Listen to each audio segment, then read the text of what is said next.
So, are we rolling? It's rolling.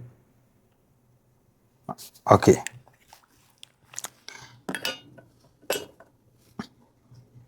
What are we talking about today? Mentorship, one income, right? And your friends. Which friends? Where you are growing. So, the one income stuff here. Okay.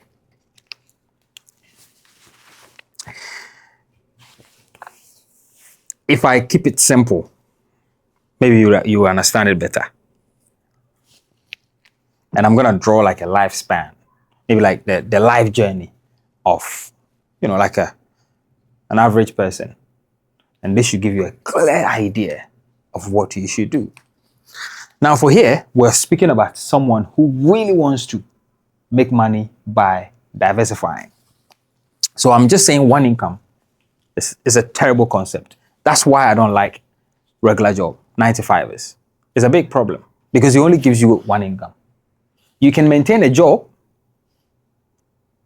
and still have investments. That's what people don't know.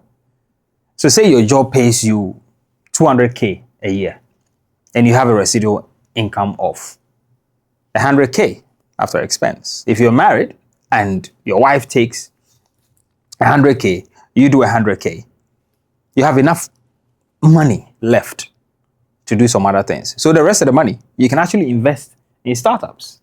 You can invest in small businesses. And sometimes when we say startups, people are just thinking tech products. But you can do farming. You can invest in farming. You don't have to do the job yourself because you have to focus on your 9-to-5. Right? So you can do things like, somebody has a provisioning shop. So you can invest in a provisioning shop. Okay? While you keep your 9-to-5. Because maybe your 9-to-5 is one of those jobs that you really love, that you really want to stay in. So how do you maximize your income if you still have a job? It's by investing in other businesses and trusting the founders and the CEOs to run the business for you. If that trust element is not there, then you struggle. But let's do this. Take you back like, okay? What's the average age that people start life? 20. Okay, so you can use my phone. All right. 20. So this is 20. 20 all the way to what? Pension age? What's that age? 60. So for the sake of people who are not in this part of the world, let's make it 70. Just in case other parts of the world is older than that. 70. So from 70 to what? What age did God give us? God gave us what age? 70. Fantastic. So technically we are supposed to die at 70. According to the Bible. Right. But science or whatever, the same God is giving us the wisdom to keep us longer.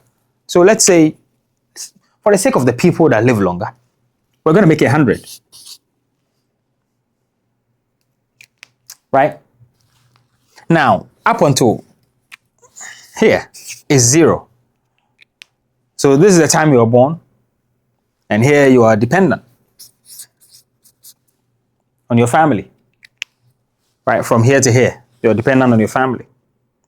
What age do most people finish university? 24, 25. So I'm going to push you guys up here a little bit, 24, 25.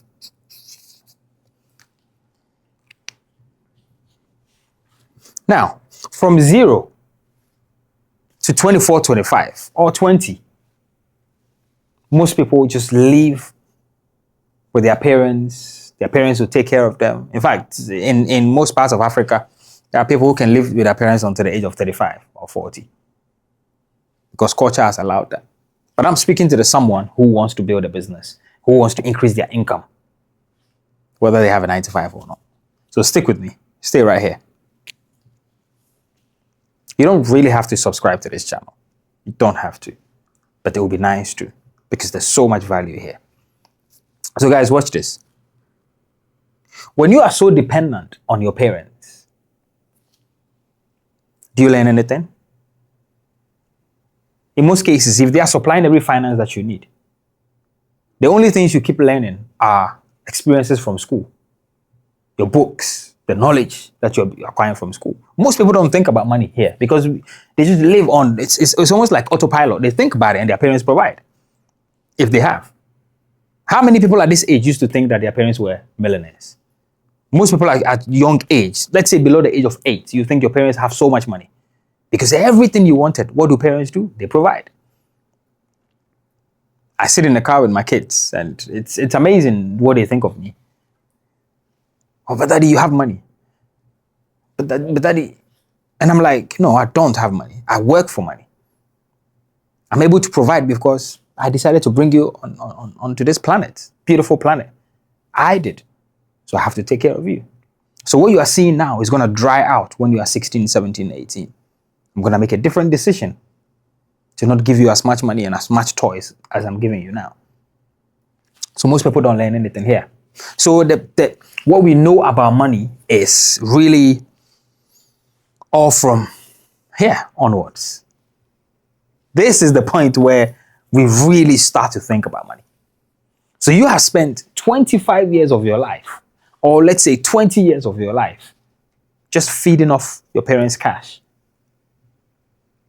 But the interesting thing is that even if your parents are poor, they still provide. It's not just rich parents that provide. Even poor parents still provide. In most cases. So now, you come up this age at university, around here somewhere, uni. Your thinking should be very simple. What can I do at university that will give me enough cash? Because now you've left your parents and you're here. You're going to do life on your own. What can I do to get enough cash? What most people don't think about is that when they get here, which is like, the working space here, when they get to university, they finish uni, now they get jobs. They are going to look for jobs. So they miss an important aspect here, which is the network aspect. If you don't network with these right people here, when you come out and things are getting difficult, some uncles of these people here, some may have opportunities that you can utilize to get a job. But most people are complete assholes here at uni. Complete assholes. They're just in their books and they don't make any friends and, make some friends here. And do some things to get cash. If you become likable, become approachable, become, a nice person to people, you start some cash generating businesses in school and they'll pay you. And I'll tell you my own story, right?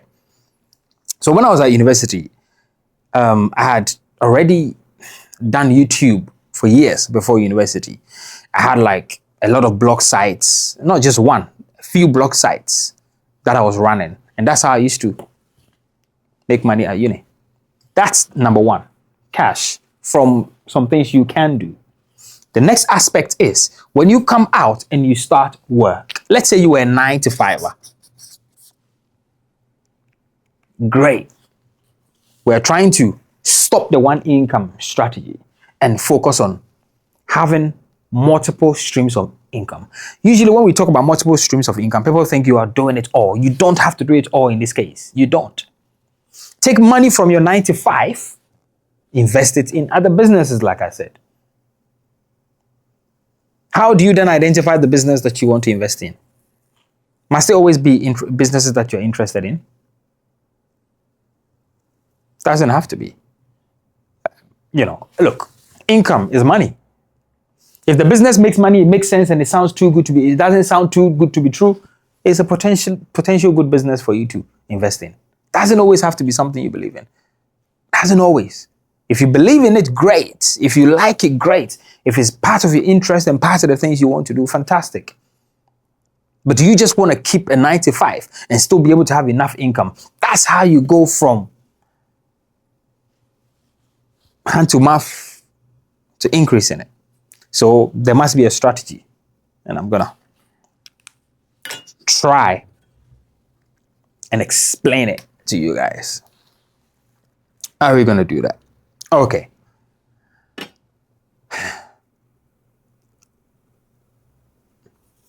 My job is giving me 100K.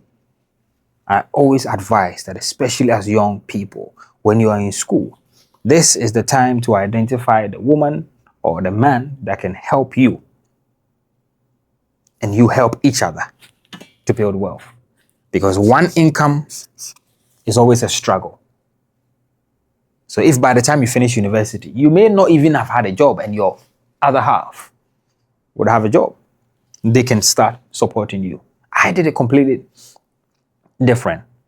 A bit with marriage and a bit without. My business partner, who I met somewhere here, and then he went to university, I followed him to the same university a year after. Then we became business partners. When we came here, the 95 stage, what we did was that he would take a job and work, and he was making 4K a month. He would pay me 2K out of that to take care of my expenses while, I build a business for us. Today we're living fantastic, and I appreciate all of that. It's harder to cross alone. I'm not saying it's not possible. It is possible. It's just harder. So the strategy is simple. Use other people. 2, save some money. Where do you save? Well, you have a 95. Even if it's 100 cedis or $100, just save it. It will take you a long way. Like, it will really change things for you. But if you refuse to do that, you will struggle. There's some funny things that happen between here. It's called pension and death. Actually, there's sickness as well. Pension, death, sickness. And increased health issues. Well, this is what I mean. Some teeth might fall off as an old boy. You need to replace it. Have you not gone on the street and you see a lot of older people where they are missing some tooth? If they had money, they would have replaced it. But it starts from here. This journey. As you get closer to the 70 mark, you will need more cash. I say this and people simply don't understand it, but it's the truth. I've gone around a lot of older people. They haven't planned properly. They haven't done things. And it's never too late. This is the thing. Even if you are 60 right now and you are watching me and you are thinking, what this young man is saying is fantastic. But I'm 60 years and I have a job and I have not been able to do this. Can I still do it? It is possible. You can do it. Just start saving. Start putting into a private pension pot. Something. Just, I don't like the whole treasury bill and stuff. If it works for you, fantastic. But for me, look for somebody that is starting a supermarket and put some small money in it. The gross margin on a supermarket, it's about 35%. It's great. That's gross. If you really bring it down, you can take yourself about 2-3% every month out of their net and still enjoy a good pension. But people don't see that. They always think ownership. They want to own it. I want to own a shop. I want to own this. So what happens is that people quit their jobs, come home, start businesses. It doesn't work out. And they are found going back to work. So then you move here. Now you saved enough money. So part of your money goes into investment. Part goes into savings for emergency cash. The next level is the investments. You've also done some investments, right? So money goes into it. That's building your cash flow. You're building your cash flow. You can now, while you're working, maybe you can find some deals. Okay, a bunch of friends tell you that, Charlie, this product is going. Not neglecting the fact that there are opportunities in there to still lose money. There will be instances where you're going to put 50K in something, you lose it. It's part of the game. It's part of the game. So be prepared for all of that. Obviously, do your due diligence. ask questions. And it will get you closer to your level. Your question you ask yourself right now at age 22 is, how much money do I want to have when I go on pension? How much money do I want to have when I go on pension? And I'm talking cash. How much money? And set yourself that target. Say you want to have 1 million by the time you go on pension in whatever currency you want. But the choice is yours. Choose a currency that appreciates against your currency. How much money? You say 1 million. Okay, so everything you're doing from here now is to lead towards this 1 million. And if you're smart enough in the middle, between 35 and 42, some great things happen in our lives where we see a lot of exponential growth. If we started early, if you start early between that age, a lot of things will happen. That will increase this. You might end up on 3 or 5 million. But if you start late, then this also shifts a bit later. All I'm saying is that young people, older people, whoever is listening, don't leave your money making to chance. And one income will cripple you. When you get sick, some people can get sick from this age. Yeah. When you get an accident, and most people don't think about this, but this is the truth. When you get an accident and you can't work anymore, most companies will pay you only for a limited amount of time, and they won't carry on. So everything you're doing here should prepare you for things like this: accident, sickness, and when you go on pension. Otherwise, the steps you are taking today, you'll be enjoying life in the moment without thinking about the future, without thinking about what the future actually holds for you. This is how you can grow your finances over time, even if you have a 9 to 5. Does it make sense so far? Awesome. So now you came on pension, you have your 1 million, or you don't have it. If you don't have it, you're screwed. Because now you have to depend on your children who might be here at that time. Right? And they are also trying to go through the same cycle that you refused to make solid decisions on to create wealth. So you have to depend on them. And you're always giving them pressure. It makes your situation worse because they also don't have the money. It becomes very difficult for the entire family. So listen to this, and wherever you are in the cycle, pick yourself up. Start saving some money. Look for businesses you can invest in if you don't want to do it yourself, if you don't have the time. Building a business is difficult. It's not a walk in the park. The challenges you're going to go through, some of them are like, sometimes you might feel like you want to give up. And it's valid. You might give yourself all the valid reasons why you should give up because this is not working out. Sometimes your finances will become very tight. You may need to borrow.